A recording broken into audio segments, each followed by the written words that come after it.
इस दुनिया में कुछ जगह ऐसी होती हैं जो आबाद ना होते हुए भी किसी के होने का एहसास कराती रहती हैं। पर वो आखिर है कौन? इस सवाल का जवाब किसी के पास नहीं होता।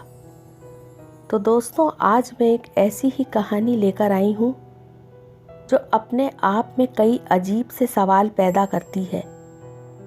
तो आइए अब कहानी की तरफ चलते हैं। आसमान में घने बादल छाए हुए थे, साथ ही तेज हवा भी चल रही थी और सामने ही एक वीरान जंगल फैला हुआ था। हालांकि बीच बीच में पगडंडियां भी मिल जाती थीं। शायद आसपास के गांव के लोग इस शॉर्टकट रास्ते से आते जाते होंगे। तो केशव भी इसी रास्ते पर चल पड़ा। आज वो अपने बड़े भाई के घर जा रहा था, जो चौकीदारी का काम करता था। लगभग 2-2.5 किलोमीटर दूर ही उसका घर था। इसी तरह कुछ देर चलते हुए केशव के भाई का घर आ गया। बहुत छोटा सा झोपड़े नुमा घर था। घर के आसपास कई बड़े बड़े पुराने पेड़ थे। यहीं पर केशव का भाई रहता था। केशव ने चारों तरफ देखा। सब तरफ बड़े बड़े ऊंचे ऊंचे पेड़ थे और साथ ही झाड़ियां भी फैली हुई थीं। और कुछ मीटर दूर एक पुराना खाली घर भी था और उसके साथ 2 टूटी हुई जर्जर इमारतें भी थीं। और वो घर तो बेहद पुराना लग रहा था, क्योंकि उसमें कोई खिड़की दरवाज़ों के पट नहीं थे। शायद वक्त बीतने के साथ दरवाज़ों और खिड़कियों की लकड़ी गल चुकी थी। कई कमरों वाला पीले रंग से पुता हुआ ये घर बेहद वीरान लग रहा था। तभी केशव को याद आया कि उसके भाई ने कहा था कि वो एक पुराने मकान की चौकीदारी करता है। घर को देखकर केशव को भी बड़ा अजीब सा लगा और वो सोचने लगा कि ऐसा इस खाली घर में क्या है जिसकी चौकीदारी करनी पड़ रही है। अब केशव भाई के घर की तरफ मुड़ा। पास जाने पर पता लगा कि दरवाजे पर ताला लगा हुआ है। भाई शायद कहीं गया हुआ था और हवा बहुत तेज चल रही थी और ऐसा लग रहा था कि बहुत तेज बारिश होने वाली है। केशव दरवाजे के सामने बने बरामदे में पड़ी हुई खाट पर बैठ गया। शुक्र है कि बरामदे में भी छत थी।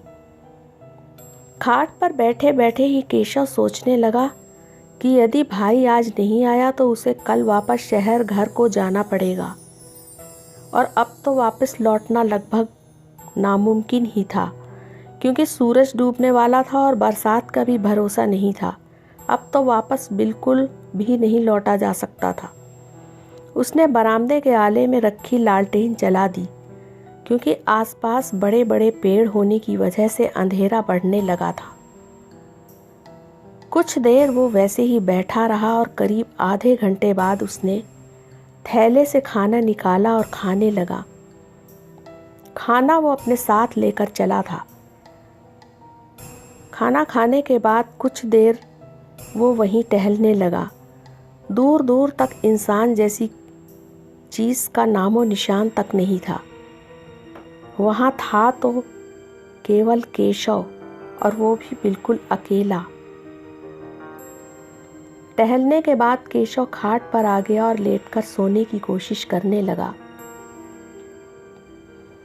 इसी तरह काफी समय निकल गया। केशव पर अब हल्की नींद की खुमारी छाने लगी थी। अब तक हल्की हल्की बूंदाबांदी शुरू हो गई थी। केशव को जल्दी नींद आ गई।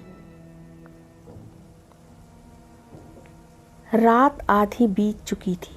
शायद 12 या 1 बजा होगा। बारिश ने अब जोर पकड़ लिया था और सन्नाटे में केवल बारिश का ही शोर सुनाई दे रहा था। कुछ देर बाद बिजली गरजने की भी आवाज़ें आने लगीं।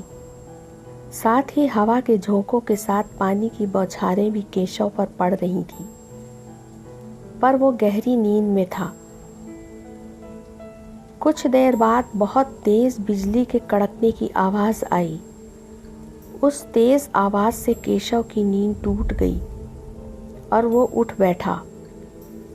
सब तरफ तेज बरसात हो रही थी और आसपास जंगल और पेड़ों के झूलने की आवाज आ रही थी जो हवा में सरसरा रहे थे। केशव आधा भीग चुका था। उसने आसपास देखा, चारों तरफ नज़र घुमाई और तभी उसकी नज़र सामने मकान पर भी पड़ी। बिजली की चमक में उसे मकान के खुले दरवाजे में कोई दिखाई दिया। पलक झपकते ही वो गायब भी हो गया।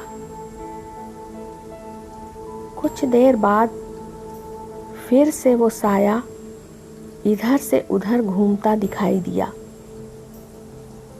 अब केशव ने सोचा शायद भाई आ गया होगा और उसे सोता देखकर मकान की तरफ गया होगा और थोड़ी देर में ही वो आ जाएगा। लेकिन बहुत देर बीतने पर भी भाई वापस नहीं आया। तब केशव ने सोचा चलकर देखना चाहिए। उसने सिर पर अपना अंगोछा रखा और मकान की तरफ चल पड़ा। हालांकि बारिश अब हल्की हो चुकी थी। केशव मकान के अंदर दाखिल हो गया। मकान अंदर से बिल्कुल खाली और वीरान था और बहुत अजीब सी मनहूसियत फैली हुई थी। केशव सब तरफ देखता जा रहा था और सोच रहा था कि भाई कहाँ गया। उसने भाई को आवाज़ भी दी लेकिन कोई जवाब नहीं मिला,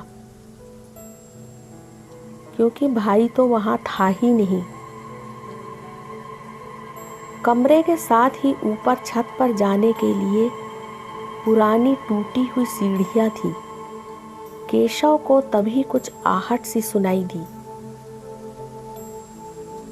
और उसने सामने देखा कि बगल के कमरे से लाल साड़ी पहने हुए एक औरत दूसरे कमरे में तेजी से चली गई। ये सब एक ही पल में हुआ। अब केशव को बहुत हैरत होने लगी कि ये औरत कौन है और यहाँ इस वीरान मकान में क्या कर रही है। तभी उसकी नज़र सामने सीढ़ियों पर भी पड़ी और खट खट की आवाज़ के साथ ही वो लाल साड़ी वाली औरत जल्दी जल्दी छत पर भागती हुई दिखाई दी, जो सीढ़ियों से बहुत तेज भाग रही थी। डर के मारे केशव वहीं जम सा गया, क्योंकि जाते जाते उस औरत के चेहरे की झलक केशव को दिखाई दी। अंधेरा होने की वजह से चेहरा साफ नहीं दिख पाया, पर जो झलक केशव ने देखी उससे उसके रोंगटे खड़े हो गए, क्योंकि वो एक बेहद खौफनाक और डरावना चेहरा था। अब केशव जल्दी जल्दी कदम बढ़ाता हुआ भाई के घर की तरफ मुड़ गया। उसे सचमुच अब बहुत डर लगने लगा था और वो यहाँ से एकदम निकलना चाहता था। वीरान मकान से बाहर निकलकर एक बार केशव ने सोचा अभी ही यहाँ से वापस निकल लूँ, पर बरसात और जंगली रास्ते से वापस जाना बहुत नासमझी होती। वो बरामदे में बैठकर सुबह होने का इंतज़ार करने लगा।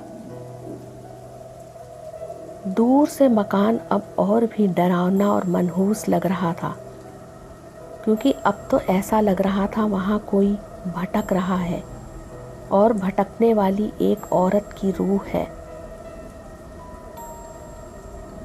अब तो बीच बीच में वो रूह दूर छत पर भी टहलती हुई दिखाई दी। केशव को कुछ समझ में नहीं आ रहा था कि वो क्या करे।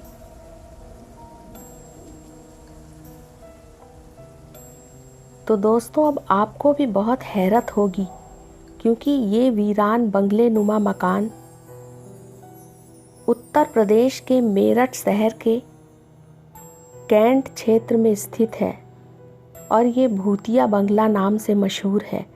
शहर के जीपी ब्लॉक में स्थित इस मकान की हालत अब बहुत जर्जर थी, लेकिन एक समय ये बहुत शानदार हुआ करता था। अब पुराना और जर्जर होने की वजह से ये लोगों में डर पैदा करता है। ये मकान सन 1930 का बना हुआ है और अब ये इंडियन आर्मी के अंडर में है। यहाँ आर्मी की तरफ से 6 लोग बतौर केयर टेकर के रूप में रह रहे हैं और यहाँ की देखभाल कर रहे हैं। अकेले जाने या वहाँ रहने की किसी की भी हिम्मत नहीं होती। बहुत से लोगों की ज़ुबानी यहाँ कई डरावनी कहानियाँ और बातें मशहूर हैं। कोई कहता है बंगले में लाल साड़ी वाली औरत का साया है जो मकान में और उसकी छत पर मंडराता रहता है। कुछ कहते हैं यहाँ किसी अंग्रेज़ ऑफिसर का साया भी है। तो देश के 10 मोस्ट हॉन्टेड प्लेस में एक नाम जीपी ब्लॉक मेरठ कैंट के इस खौफनाक पुराने बंगले का भी आता है। और यहाँ एक कहानी और मशहूर है। कुछ तो कहते हैं कि सन 1930 में इस शानदार बंगले में एक दरोगा डिसूजा रहने आए थे। कुछ सालों तक तो ये बंगला आबाद रहा, पर एक दिन अंग्रेज़ ऑफिसर डिसूजा की पास में स्थित कंपनी बाग में एक एक्सीडेंट में मौत हो गई। तब से कहते हैं कि उस अंग्रेज़ की आत्मा उस भूत बंगले में भटकती है। उसके बाद जो भी वहाँ रहने आया उसे उस बंगले में किसी आत्मा के होने का डर बैठ गया। उसके बाद से ये बंगला खाली हो गया और अब ये देश के मोस्ट हॉन्टेड हाउस के नाम से जाना जाता है। बंगले के आसपास घनी कटीली झाड़ियाँ उगाई हैं। कैंट एरिया होने के कारण आम आदमी का आना जाना वैसे भी प्रतिबंधित है। तो दोस्तों, कैसी लगी इस हॉन्टेड पुराने बंगले की कहानी? मुझे कमेंट सेक्शन में ज़रूर बताइएगा। साथ ही लाइक और दोस्तों को शेयर भी कीजिएगा। और दोस्तों, जो लोग चैनल पर नए हैं वो चैनल को सब्सक्राइब भी कर दीजिएगा। अब अगली एक नई कहानी होगी, खौफनाक, डरावनी और दहशत से भरी हुई। अब मुझे इजाज़त दीजिए, जल्दी ही फिर हाजिर होऊंगी।